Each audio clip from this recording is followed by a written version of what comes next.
I really think I'm onto something with the less is more wisdom when it comes to friendship. I'm a 30-something adult with very few friends, and quite honestly, never been happier. I've taken away from friendship over the years that less really is more. And what do I mean by that?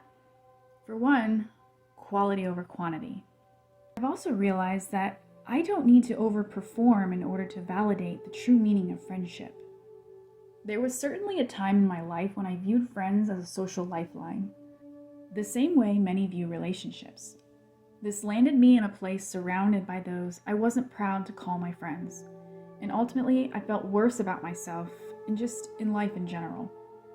I guess you could say I was so overstimulated by what I thought to be success in terms of friendship in a bustling social life that I overexhausted myself in the process. Then one day I blinked and was drowning myself in my own sorrows, believing I had no one, or at least no one whom I felt was a genuine friend. Consequently, I ended up removing a lot of people in my life. More like removing myself from them, thinking this would help clear the path and I would be guided to those who I truly valued as a friend and vice versa. And when that didn't happen, I slunk deeper into the constant draining and agony of my inner thoughts. What's wrong with me? What's wrong with them? I questioned everything I knew, and through that, I embarked on a lesson that truly opened my eyes to the meaning of friendship for the first time. Friends are no longer a necessity or an accessory. I'm not trying to say that people are dispensable. I don't mean to sound brash, but handbags are an accessory. Water is a necessity, meaning you are entitled to it to survive, plain and simple. Yet I was there once in high school where it was cool to have lots and lots of friends, or at least to be liked by many or all. It was even common to have several groups of friends, to switch groups or start your own. I don't think it even mattered if you had a bad reputation or if people talked bad about you. For as long as you were known and remembered, there were bound to be those who find you of some value. Fitting in, feeling a part of something, being included and being accepted. Oh, the significance. Alas, you didn't make it through grade school without having friends. And by making it, I mean survive, emotionally and socially, on all fronts. Honestly, I look back on much of my friendships in and throughout high school, and most of them was, I hate to even admit this, collateral for that survival. Actually, scratch that. The collateral was me. The real, unapologetic me. That's who I sacrificed. Left at home and locked behind closed doors in order to survive, to make friends, to be accepted, and to feel included. These friends were not and were never going to be the embodiment of true friendship.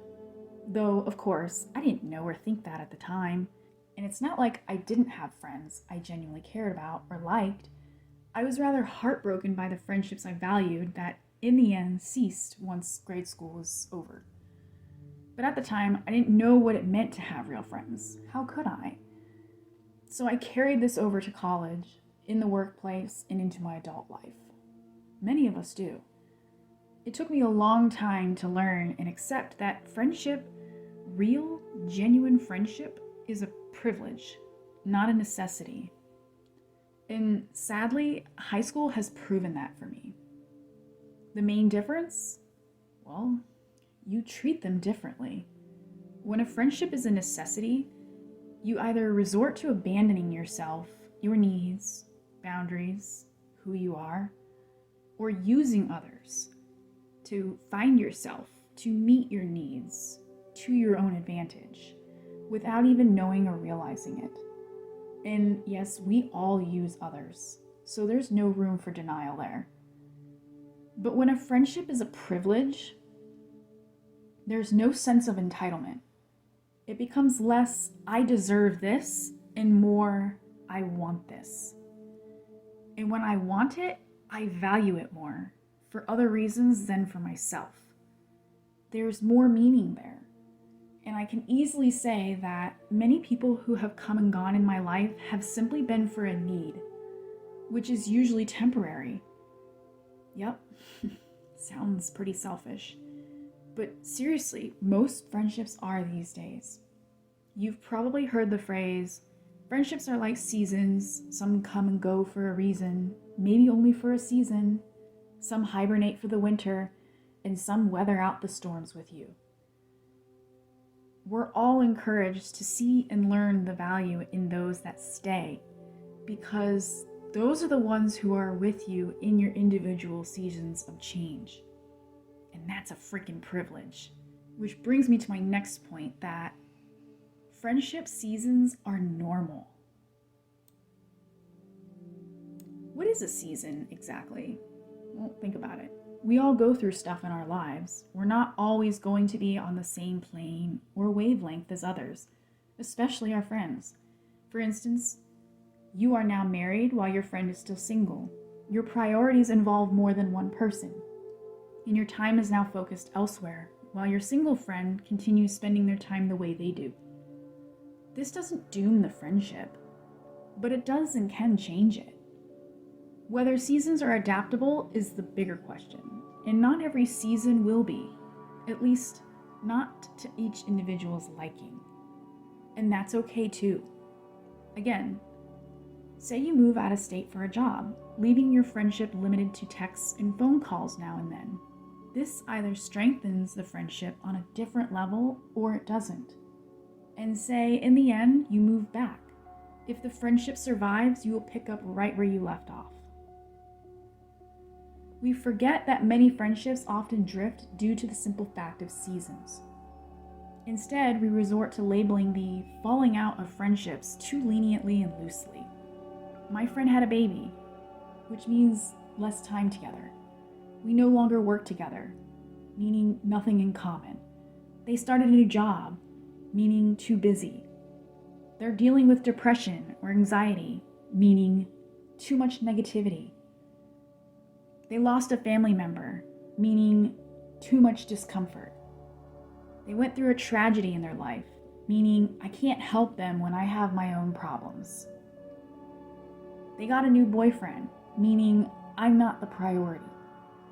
They started a new diet fad, meaning that's too inconvenient for me. They found religion or became religious, meaning ew, just ew. They switched political views, meaning they're not who I thought they were, or they're not the person I wanted them to be. Blah, blah, blah. Then ending it with, it changed them. It changed us. We're not the same friends anymore. And maybe so, but listen, I don't think we really take the time to sit with our presumptions and ask ourselves, does this really mean we're not friends? Or is the circumstance triggering something in me that I need to reflect on, acknowledge, or address? Either way, it's plainly unrealistic to expect a friendship to remain a constant or unchanged for as long as you experience your own seasons or changes in your life. And how is less more? Expect less, accept more. I can focus on getting to know the person. For more than the aspects I like, that benefit me, but for the actual person. Because having a friend is more than a good time, I hope. We all want that friend who's likable, agreeable, tolerable, good vibes, easygoing, no worries type. Who's accepting, understanding, caring, giving, timely, respectful, well-mannered, and the like. Of course we do. But are we ourselves always that way? That would be a no. I know for a fact I'm not always agreeable, tolerable, timely, or as accepting and caring as I could and should be. I also know what it's like to fake it till you make it, go along to get along, or to hide how I really feel and what I really think in order to keep the peace. And when I am that person, friends don't get to know the real me at all, which wasn't always going to be this perfect or ideal vision of a friend or person in their eyes. It's only in my adulthood, after having lost and let go of many adolescent friendships, that I learned a genuine connection is only capable and sustainable for as long as both individuals are willing to face the parts that are hard, difficult, and uncomfortable. I didn't necessarily say to tolerate, but to acknowledge or seek to understand.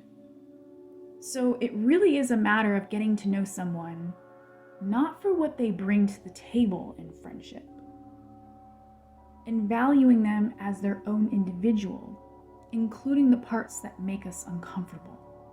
That being said, I do think we have the strongest difficulty facing, let alone truly accepting, incompatible differences, period. So into entering my adult years, after friendships ended, the number of friends I actually only knew on the surface smacked me straight in the face. Mainly because the surface is just so sweet, soft, complacent, safe, and comfortable. Going beyond the surface meant I would have to face uncertainty, hard truths, scrutiny, opposition, insecurity, disappointment, and the likelihood of my fragile, wounded ego. You could say friendships ended simply because of what I learned about them on the surface or beyond the surface, while others had such tough, impenetrable exteriors that I couldn't go beyond the surface.